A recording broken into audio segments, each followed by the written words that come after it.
हाय दोस्तों, कैसे हैं। चलिए आपके लिए फिर से लेकर आ गए हैं top 20 questions for your SSC board examination March 2021।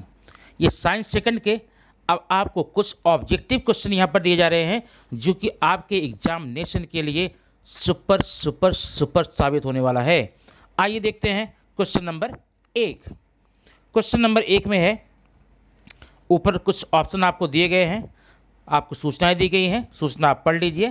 Question number 1 है, after complete oxidation of glucose molecule dash number of ATP molecules are formed. Means glucose के पूर्ण ऑक्सीकरण के पश्चात एटीपी के इतने अणु बनते हैं।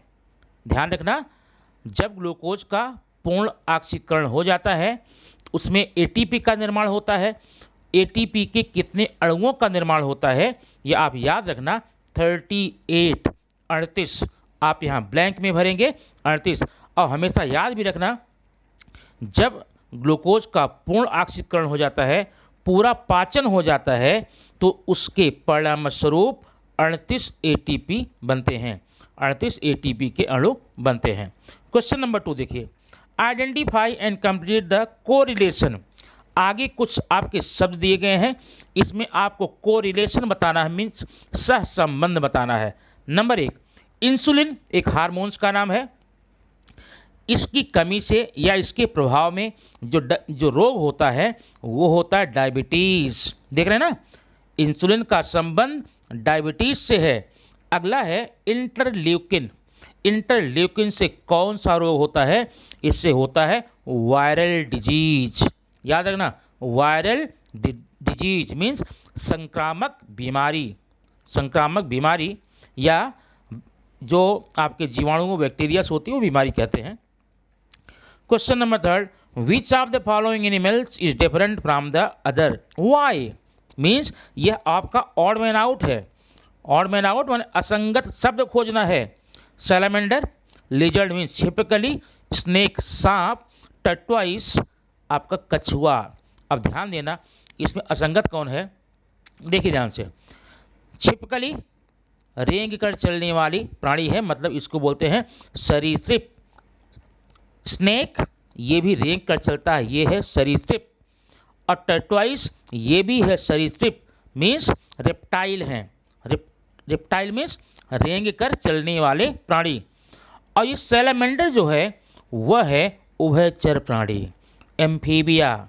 लिखेंगे amphibia is odd man out.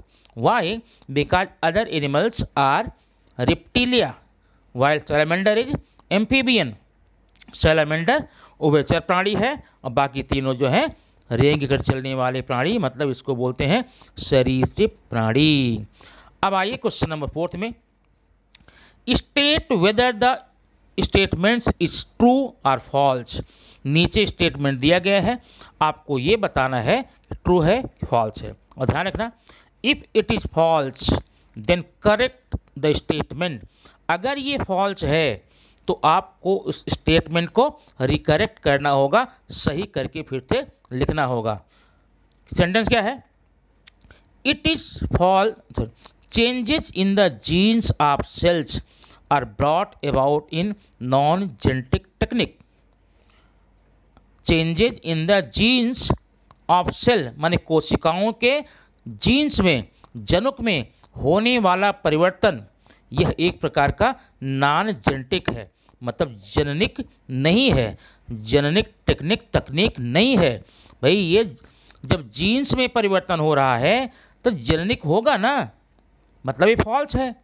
आप करेक्ट कैसे करेंगे? Changes in the genes of cells are brought about in genetic technique, non genetic technique नहीं, आप नॉन निकाल करके सही फिर से कर देंगे। Question number 5, homologous. अब ये असंगत बताना है आपको, odd man out. Homologous organ, connecting link, analogue organ, vestigial organ. Homologous इसका मतलब होता है ऐसे अंग जिनकी उत्पत्ति समान होती है। कनेक्टिंग लिंक संयोजी कड़ी। एनालिक शारीरिक, वेस्टिजियल अवशेषी। इनमें से अलग कौन सा है? इनमें से अलग होगा कनेक्टिंग लिंक। अब ये कनेक्टिंग लिंक होती है, संयोजी कड़ी होती है, ये दो प्राणियों के बीच एक तीसरा ग्रुप आता है जो दोनों में समानता दिखलाता है। बाकी आपके अंग हैं, बाकी आपके शरीर क्रिया विज्ञान के पार्ट हैं, एक प्रमाण है, जबकि कनेक्टिंग लिंक जो है एक प्राणी है। अब आइए देखते हैं क्वेश्चन नंबर 1B में। इसमें भी आपको 5 क्वेश्चन दिए जाएंगे, इसमें ऑप्शन के साथ होंगे, ऑप्शन देख करके सही भरना है। Question number 1, harmful bacteria like dash in the intestine are destroyed due to probiotic. Intestine में आंत में पाए जाने वाला हार्मफुल बैक्टीरिया जो होता है उसको डिस्ट्रॉय किया जाता है इसके माने प्रोबायोटिक के कारण। कौन सा प्रोबायोटिक है जिसके कारण इसको आप डिस्ट्रॉय कर सकते, नष्ट कर सकते हैं? अमीनो एसिड, एस्टिक एसिड और क्लोस्ट्रिडियम। अब इनमें सही कौन सा होगा?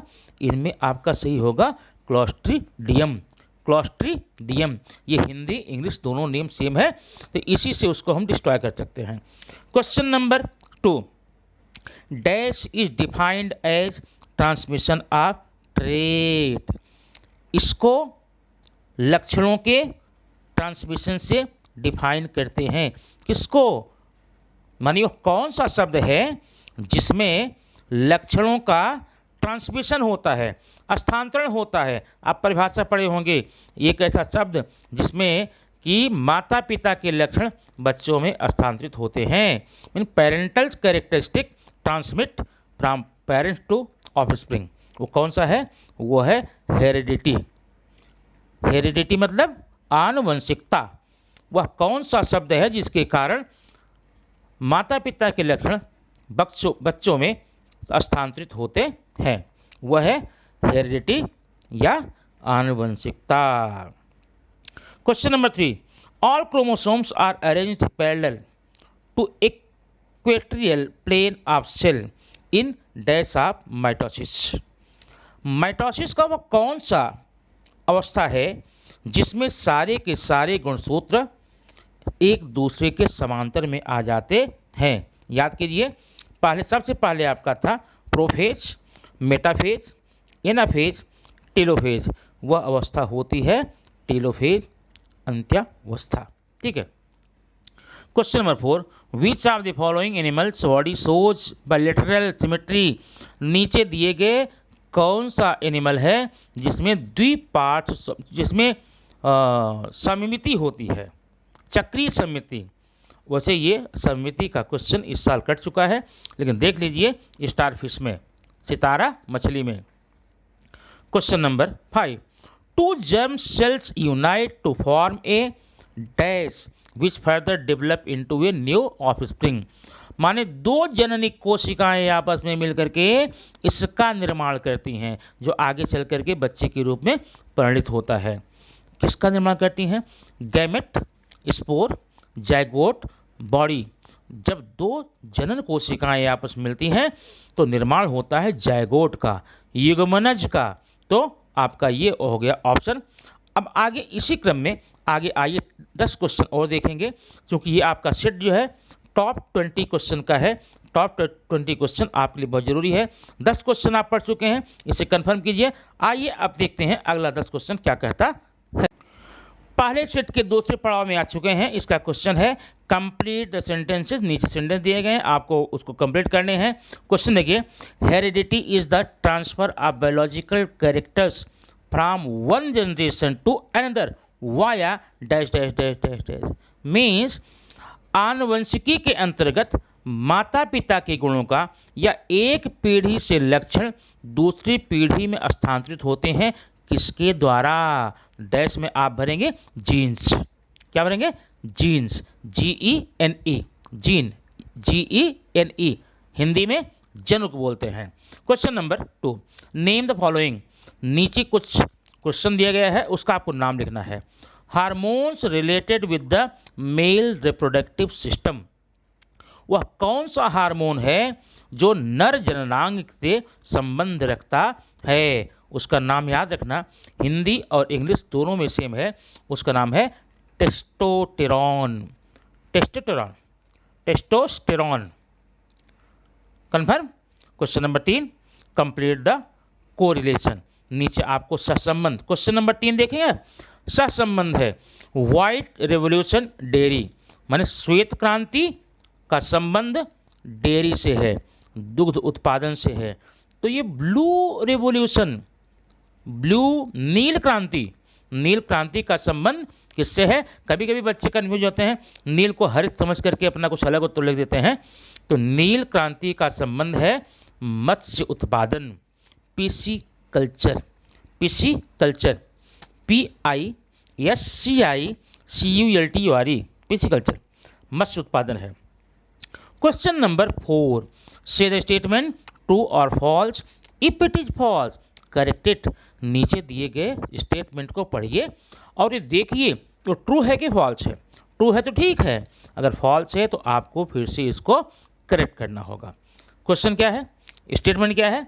स्टेटमेंट है gene from bacillus is introduced into soybean, gene from bacillus is introduced into soybean. Soybean में बैसिलस से पाए जाने वाले जीन्स को इंट्रोड्यूस किया जाता है। ये फॉल्स है, इसमें क्या होगा?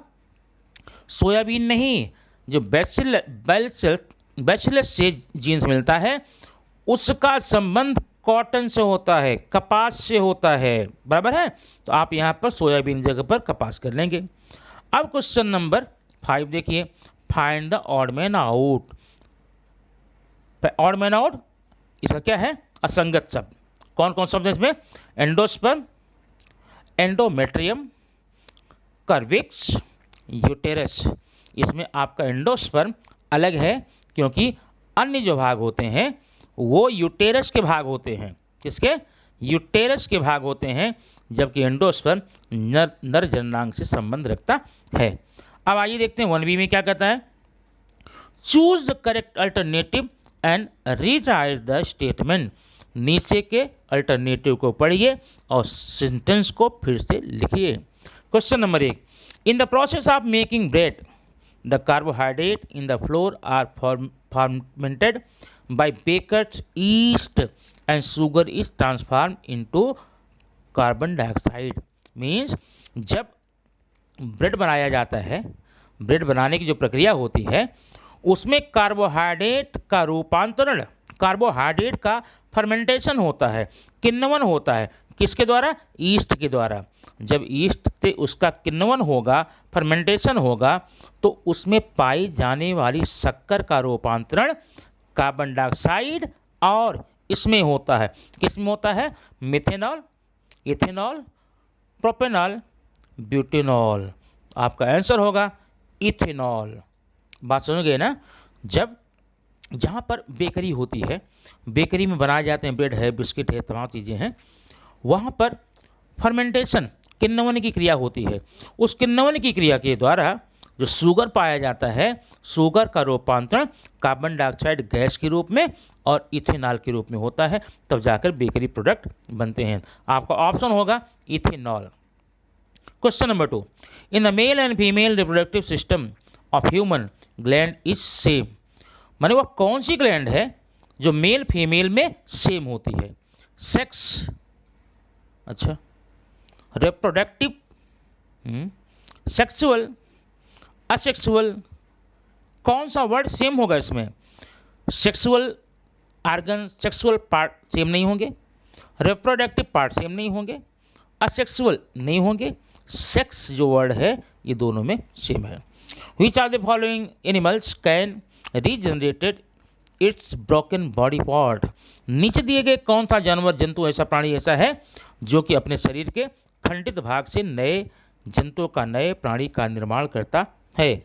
इसमें कॉकरोच है, फ्रॉग है, स्पैरो है, स्टारफिश है।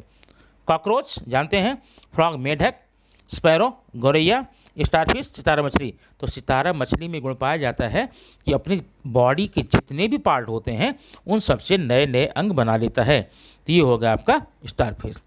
क्वेश्चन नंबर 4 देखेंगे, बैट इज ए मैमल। चमगादड़ एक स्तनधारी प्राणी है, क्यों? ऑप्शन है bat have wings like bird, क्योंकि चमगादड़ के पास पंख होते हैं इसलिए स्तनधारी है, पता नहीं। B bat have tall tail like mammal, चमगादड़ में लंबी पूंछ होती है। अच्छा। Bat is a hot blooded animal, चमगादड़ जो होता है वह क्या होता है, उष्ण रक्त वाला प्राणी होता है। Bat have milk secreting gland, ये सही होगा क्योंकि चमगादड़ में दुग्ध उत्पादन की ग्रंथियां पाई जाती हैं इसलिए वह स्तनधारी प्राणी होता है। Question number 5, chemically vinegar is, सिरका रासायनिक रूप से क्या है? Amino acid, acetic acid, gluconic acid, lactic acid, कौन सा है? Acetic acid. याद रखना सिरका एक प्रकार का एसिटिक एसिड है। ठीक है बच्चों, अब आप ये 20 क्वेश्चन अच्छे से तैयार कीजिए, फिर अगले 20 के लिए आप इंतजार कीजिए, आपको शीघ्र ही अगले टॉप 20 क्वेश्चन दिए जाएंगे। Thank you very much, see you soon bye the next video.